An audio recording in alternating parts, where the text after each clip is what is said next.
Hello everyone, welcome back to Visit Jeju Global. My name is Ian and I'm in charge of online marketing at the Jeju Tourism Organization.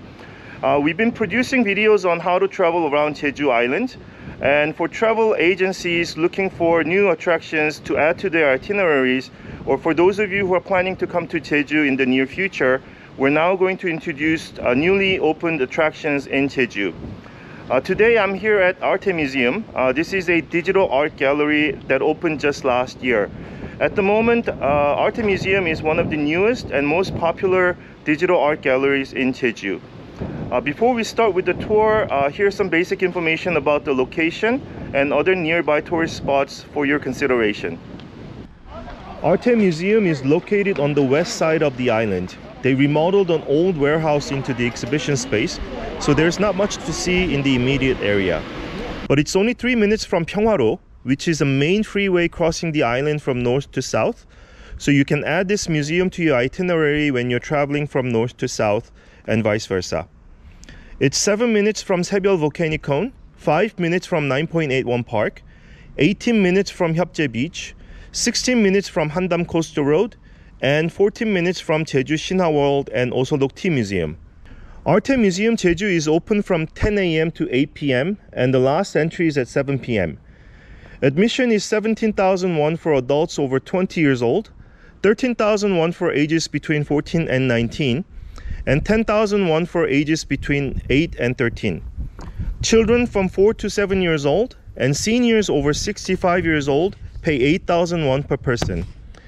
Infants under 4 can enter free of charge. There's a 2,000 won discount for a group of 20 or more. The museum does not accept reservations. Arte Museum Jeju is divided into 10 zones with different types of digital arts. The first zone you will come across is the flower zone. It is dark and the walls are covered with mirrors and glass partitions, so it could be a little confusing to find the exit.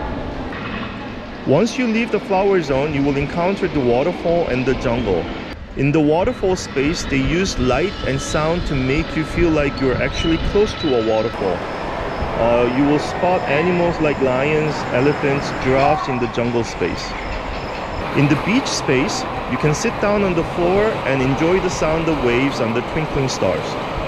There are other zones titled Wormhole, Star, Wave, and Moon. Each zone offers a unique experience with sophisticated light art.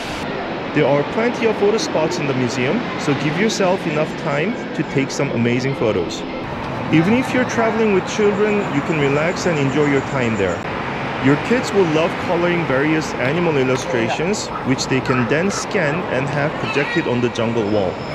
Their work will come alive right before their eyes. This is something the whole family can enjoy together. The last zone is titled Garden. Here you can witness the digital transition of Jeju's 4 seasons and famous paintings by world-renowned artists animated in interesting ways. One cycle of these 2 media art exhibits takes 30 minutes. You can walk through this zone at your own pace or just take a seat and enjoy the constantly changing digital tableau.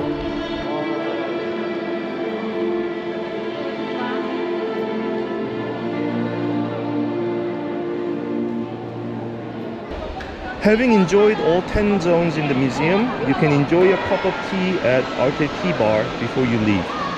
A cup of tea is 4,000 won, but if you buy a package ticket with the admission fee, you receive 1,000 won discount. You can also enjoy digital art in the tea bar. They also have a souvenir shop at the end of the course.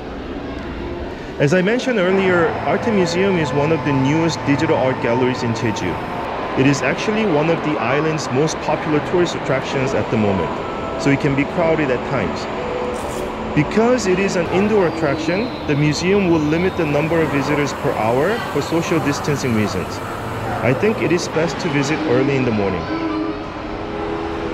This can be a perfect destination for tourists traveling with their families and for those of you looking for new attractions in the west of Jeju.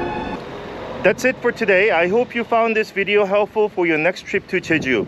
If you have any questions about the video or regarding Jeju in general, please leave a comment below. We will be back with more videos soon. Thank you for watching and bye bye for now.